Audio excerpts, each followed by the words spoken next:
Assalamualaikum warahmatullahi wabarakatuh. Perkenalkan, nama saya Lia Yulianti, Program Studi Pendidikan Guru Sekolah Dasar PGSD Universitas Perjuangan Tasikmalaya.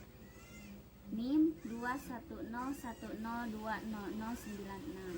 Tujuan saya membuat video ini yaitu untuk memenuhi salah satu tugas UTS semester gasal mata kuliah Psikologi Pendidikan dengan dosen pengampu Bapak Geri Sahlil Sidik MPD.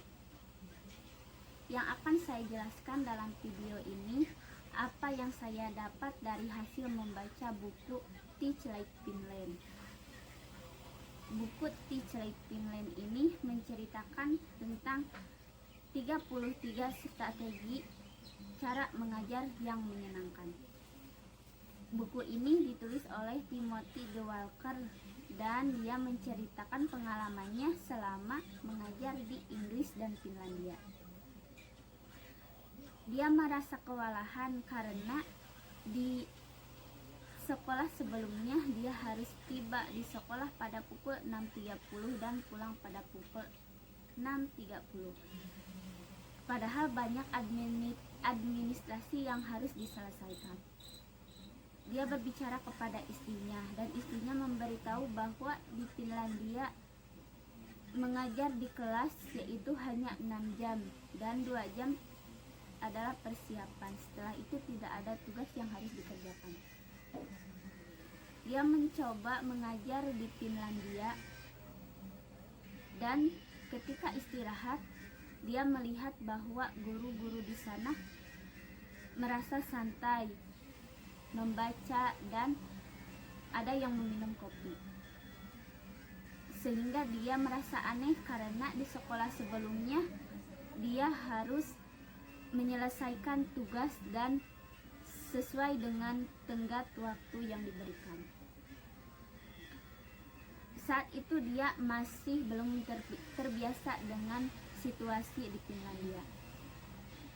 Ketika itu ada guru yang berbicara kepadanya bahwa kesejahteraan bukan hanya tentang uang, tetapi pemikiran dan diri kita.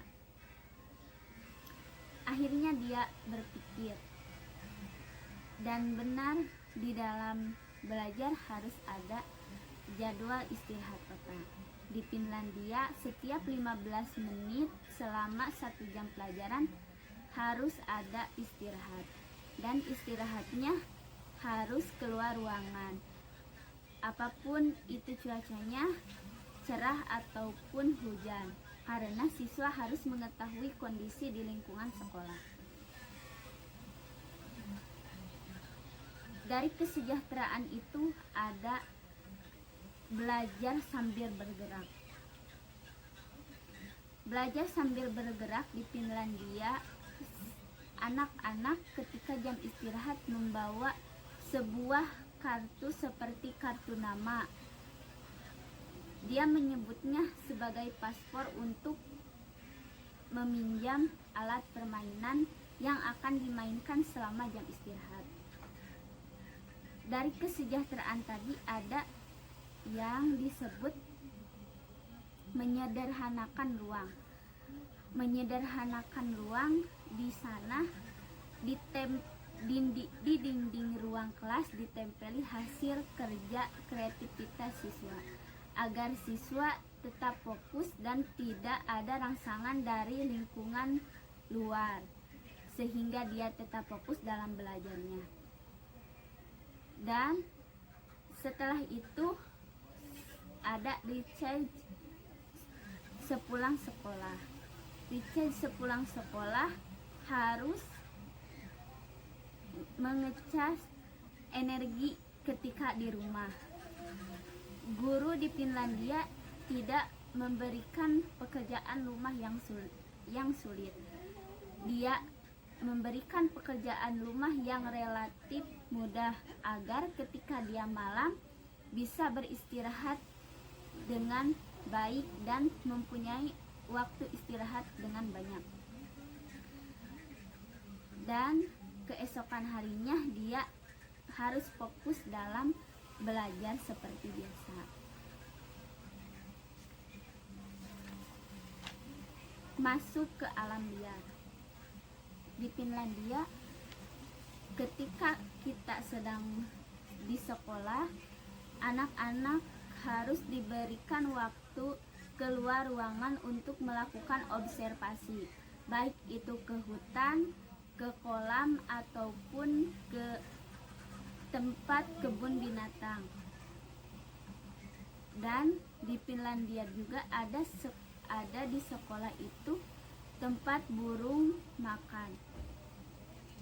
Siswa-siswa harus memberikan makan pada burung agar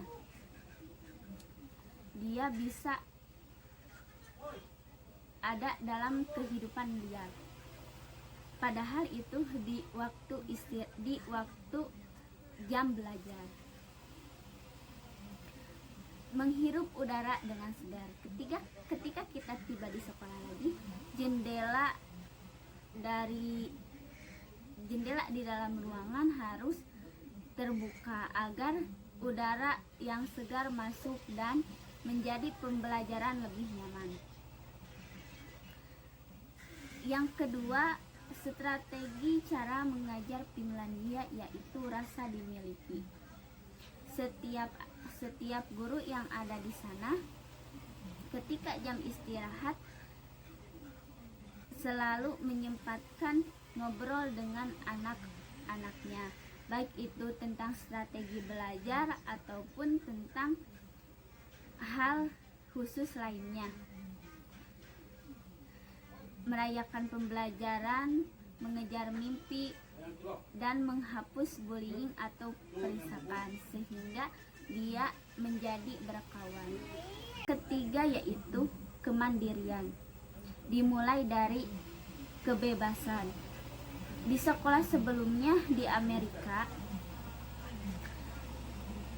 dia melihat bahwa ada khusus keamanan yang harus mengantarkan anak-anak dari kelas ke gerbang.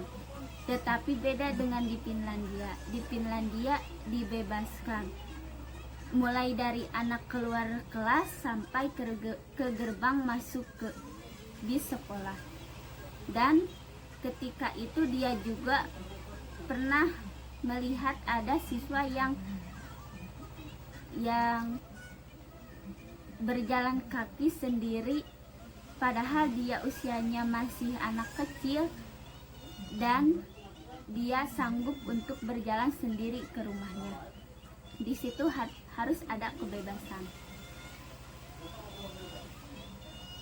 Menawarkan pilihan, buat jadi nyata hasil pembelajarannya dan dituntut untuk tanggung jawab.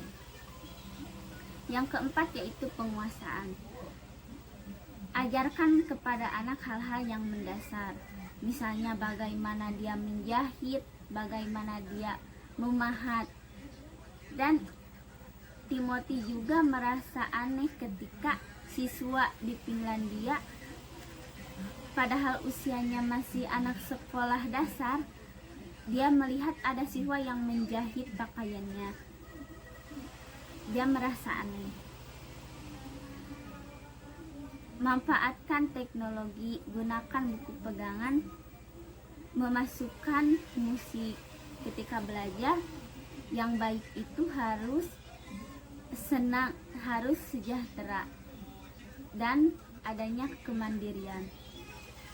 Di dalam kemandirian itu menjadikan anak lebih memiliki rasa percaya diri ketika dia melakukan atau memainkan peralatan musik sehingga dia menjadi pelatih untuk dirinya sendiri. Yang kelima yaitu pola pikir. Terima kasih. Wassalamualaikum warahmatullahi wabarakatuh.